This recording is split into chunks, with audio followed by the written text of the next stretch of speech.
Selamat datang di Gina Ayu Story. Berikut ini adalah kisah nyata dari kelamnya tragedi pada tahun 1965, di mana menceritakan seorang wanita desa yang selamat dari penculikan, penyiksaan, dan pembunuhan. Cerita ini tidak bermaksud untuk menyinggung instansi, partai politik, ataupun organisasi masyarakat. Cerita ini hanyalah sebuah cerita yang diceritakan oleh nenek sepupu saya yang dimana mengajarkan saya dan cucunya untuk hidup lebih baik, memaknai arti dari bersyukur dan ikhlas. Di sebuah pedesaan terpencil di tepi pantai selatan Pulau Bali, sebagian besar masyarakatnya menggantungkan hidupnya dari sumber daya alam. Mayoritas masyarakatnya memilih sebagai petani, dan hanya beberapa menjadi nelayan. Hari itu nampak seperti biasa. Setelah bertani dan berladang, beberapa orang tua terlihat asik sedang bergurau sambil menikmati kopi. Sekilas nampak beberapa pemudanya sedang latihan tari kecak.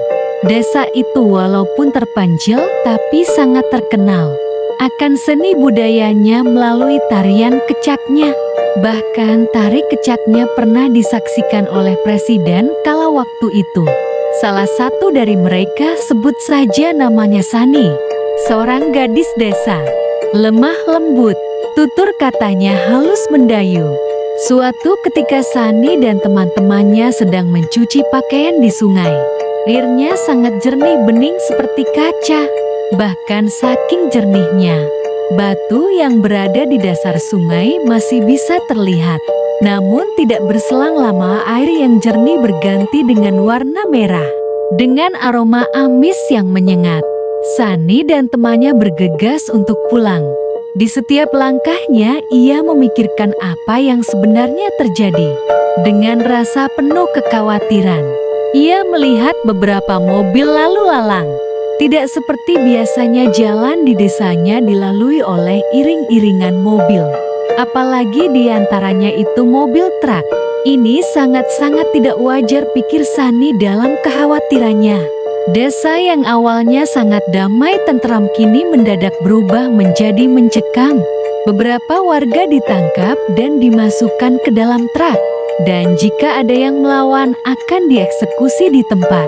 Ada yang dipenggal, ada yang ditusuk tepat di depan keluarganya. Anak-anak kecil histeris menangis, ketakutan, pasrah, tidak tahu harus berbuat apa. Beberapa dari mereka bertubuh besar, tegap dan terlihat seperti orang yang terlatih. Bercadar hitam dengan senjata di genggamannya. Sani termasuk dalam daftar nama target operasi tersebut. Singkat cerita, Sani ditangkap. Tangannya diikat, kepalanya ditutup dengan karung goni, dan dimasukkan ke dalam mobil truk. Setelah menunggu lama, semua tawanan dibawa ke lapangan. Setibanya di lapangan bola, tawanan pria dipisahkan dari tawanan wanita. Terdengar dari kejauhan suara orang yang menjerit, merintih kesakitan. Suara tembakan yang menderu menambah rasa ketakutan Sani. Satu persatu tutup kepala tawanan dibuka. Di sana Sani menyaksikan berapa tragis mereka menyiksa tawanan. Ada yang dipukuli, ada yang disayat disiram dengan air garam, ada yang tangannya dipukul dengan gagang senjata yang menyebabkan sampai kuku mereka nyaris terlepas. Ada yang diikat di sebuah drum berisi air dengan api yang menyala di bawahnya. Darah mengalir seperti air, sesak dan memilukan. Menjelang maghrib, Sani dan tawanan wanita kembali dimasukkan ke dalam truk. Kepala mereka ditutupi satu persatu. Langit mulai gelap, angin bertiup kencang. Hujan nampak mulai membanjiri lapangan tersebut. Suara petir berseteru dengan suara tembakan. Teriakan, rintihan dan badai menjadi satu. Dalam kebisingan terdengar suara lirih memanggil namanya. Sani, Sani.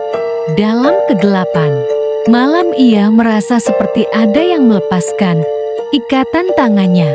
Setelah ikatan tangannya terlepas, Sani melepaskan tutup kepalanya. Perlahan Sani turun dari truk, tidak tahu siapa yang memanggil. Dalam ketakutan Sani hanya bisa tiarap di bawah kolong truk. Namun ia tersadar, ini bukan saatnya untuk menyerah. Dengan sisa tenaga, ia terus merangkak menjauh dari tempat itu. Satu demi satu truk ia lalui. Dengan menyeret badannya di jalan beraspal tersebut, di ujung jalan ia berhenti, melihat beberapa orang seperti pasukan sedang menangkap seorang tawanan yang mencoba kabur. Tangan dan kakinya dipatahkan. Kepalanya dihantam dengan gagang senjata.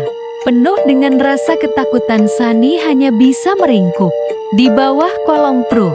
Di sebelah kanan Sani terlihat sebuah kali. Dengan sekali dorongan tubuhnya, ia terjatuh ke dalam kali. Semakin lama air di kali semakin besar. Hampir seluruh tubuhnya digenangi air. Ia terseret arus. Kepalanya terbentur batu. Sejenak ia tidak sadarkan diri. Badannya terus tergerus air. Sampai akhirnya pagi menjelang. Ia bangun dari pingsannya. Sebatang bambu menancap tepat di pahanya. Air matanya menetes. Ia berpikir inilah saat-saat terakhir kehidupannya.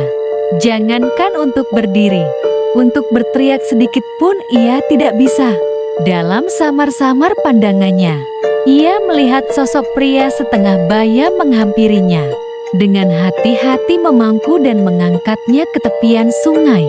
Pria itu mencoba mencabut bambu yang menembus paha Sani. Sepertinya pria itu sangat terampil paham akan medis. Ketika usaha pertama Sani meronta, sekujur tubuhnya kejang, menahan rasa sakit yang tidak tertahankan. Pria itu memberi Sani sebatang tebu muda. Sani disuruh menggigit tebu itu jika merasa kesakitan. Percobaan kedua dengan sekali hentakan. Pria itu berhasil mencabut bambu itu dari paha Sani. Nampak darah menyembur keluar dari lubang luka Sani. Dengan beberapa tanaman dan akar-akar tumbuhan, pria itu menumbuknya menjadi sebuah obat dan menempelkan tepat di luka Sani. Badan Sani menggigil, mukanya pucat, entah dari mana. Beberapa orang mulai berdatangan. Mereka membantu pria itu mengangkat Sani dan membawanya ke sebuah rumah. Nampak rumah itu terbuat dari tanah liat. Atapnya terbuat dari ilalang.